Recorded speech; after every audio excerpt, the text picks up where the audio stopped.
This video is part of a series that discusses a few literary theories in an introductory capacity. Don't expect any nice flashy visuals, as this is pretty much a slideshow with some voiceover. This video will discuss Russian formalism, and it is intended to help someone understand the basics behind this literary theory.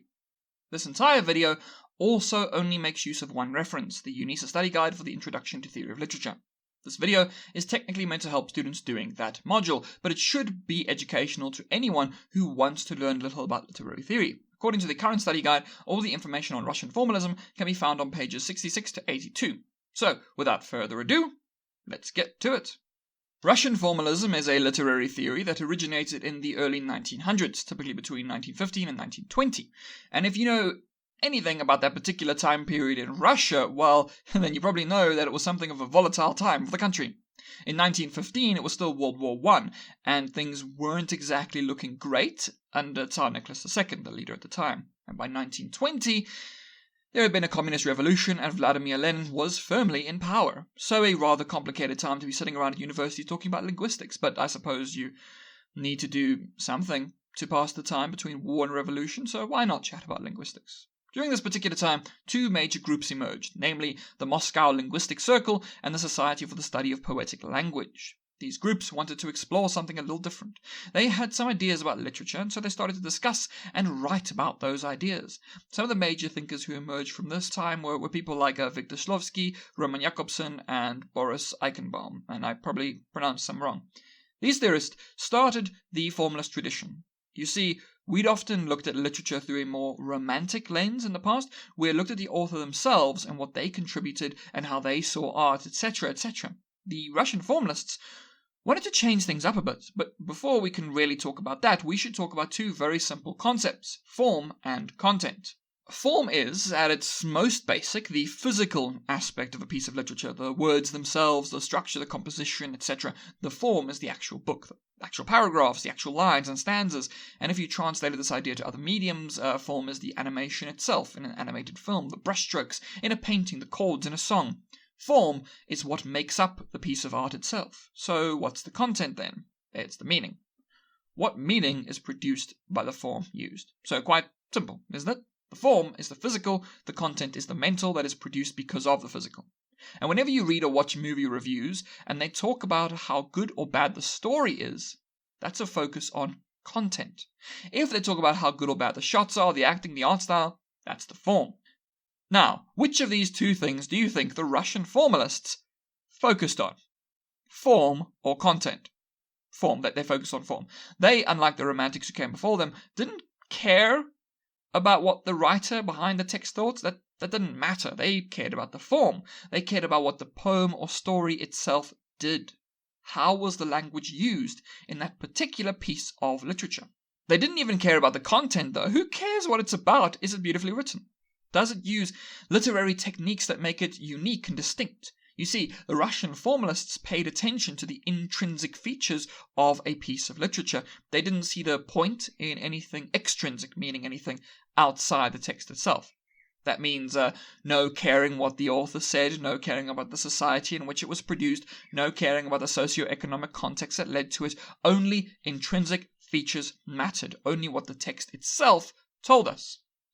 The big thing at the time was to look at literature as if it were something positivistic. It could teach us about the life and times of the author. It could help us to understand the author's intentions, or the world they lived in, or the hardships they experienced. Literature could be a way of understanding the world. But the Russian formalists saw literature as being good in and of itself. Literature doesn't need to make any big statements about the world to be good, it just needs to be good. This seems pretty fine, doesn't it? You might not agree with them, you might believe that the content is more important than the form, or that the form and content work together, which is more in line with new criticism, which will be the next video in the series. But even if you disagree with them, you probably wouldn't try to force them to disband and stop what they're doing. Sadly, that's pretty much what happened.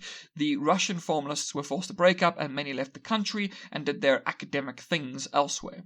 Why was this the case? Well, they were in recently communist Russia, and the official communist position at the time was that all art had to conform to a certain way of being. It had to be non-subversive, and it had to be about party ideals surrounding class struggle and revolution. Literature was not meant to be something that questioned those in power, And so those formalists who wanted to examine literature of all varieties did not believe in this party line on the purpose of literature.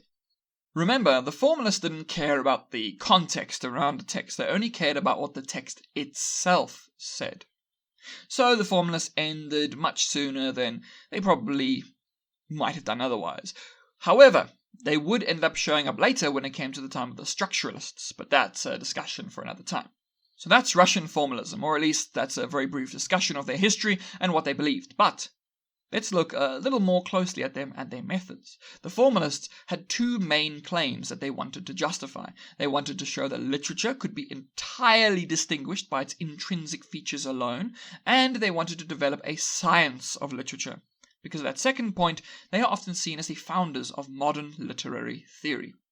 Let's look a little more closely at how they aim to show this and to produce a science. Remember, the Russian formalists came from a linguistic background, and this explains their dedication to formal features, as that is what linguistics is often focused on. Yeah, it makes complete sense.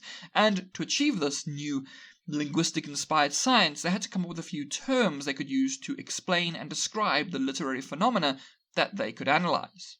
Probably the most integral of these is the idea of literariness. This is the specific thing that Russian formalists actually study. Literariness is the specific something that distinguishes literature from ordinary language. Literariness could be anything that causes the language in a piece of literature to deviate from ordinary language. Literary texts therefore use language that has been defamiliarized. It is language made strange. How do we know poetry isn't ordinary language? Well, it uses rhyme, rhythm, meter, various literary techniques, etc. This is what makes it literary, and therefore distinct from ordinary language, thus endowing it with literariness. From there, we start to look at some other aspects of literary language that the Russian formalists focused on, all of which form part of this idea of literariness and defamiliarization. We have the concept of foreground and background aspects of texts. The foregrounded aspects are those parts of the text that the author has decided to highlight for some or another reason. For instance, you make use of rhyme or alliteration because you want to call to attention something. The background is everything else. Typically, the background is the normal and familiar aspect of the text, which serves as the background against which literary language can be foregrounded and defamiliarized, and therefore the text becomes literary. Rather simple. Another concept is what's called automatization. I'm keeping this in because I hate this word. This is the process whereby something that was once new and unique, something that was once unfamiliar, now becomes familiar. This is how we start developing tropes, cliches, and stereotypes. We overuse something until it stops being literary, it becomes ordinary. And that is why there needs to be constant reinvention. New writers need to come up with new ways of doing things, of writing things. However, these things that have become automatized form part of the basic structure of literary texts. Look at it like this.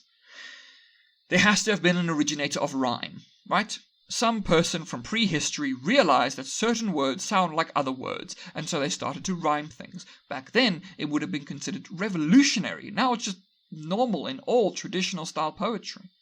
So that's also pretty simple. And the last big thing is rather simple too. Internal and external deviation. This goes hand in hand with defamiliarization. Deviation is basically doing something that is not the normal thing to do. It is something that deviates from the ordinary way of doing things, which is, if you remember, the basic tenet of literariness. Literature has language distinct from ordinary language. So internal and external deviation correspond to deviation within the text and deviation from outside the text, respectively. Internal deviation is when you are writing a poem and then suddenly you change the rhyme scheme or something similar. You deviate from what is already within the text. Let's say the rhyme scheme had been ABAB and then you shift to AABB for the next stanza. That would be internal deviation. External deviation is when you are writing a poem, let's say a sonnet, and you go through most of it just fine, but then alter the rhyme scheme. You have used an existing structure, something automatized, the sonnet, and now you have deviated from that. You deviated from something external to the text itself, hence external deviation. Now, if you've been paying attention, you might notice a bit of a contradiction. If Russian formalists only care about the intrinsic aspects of a text, then why do they care about external deviation? Doesn't external deviation require an adherence to context. You can deviate from a sonnet because you know what a sonnet is, but then that isn't entirely intrinsic, is it? And that's just one of the issues with Russian formalism. It's a fantastic framework for analyzing from a more detached and, frankly, boring perspective. You're looking at the words themselves and how they're used rather than looking at what the text is about, what it's trying to say, which you could say misses the point of art, although some will obviously disagree with that. The Russian formalists are so focused on intrinsic features that they don't even realize extrinsic features have intruded. Furthermore, literature is not the only place literary techniques are used. You've probably seen alliteration, rhyme, and topographical changes in adverts. You might have seen some in jokes and anecdotes.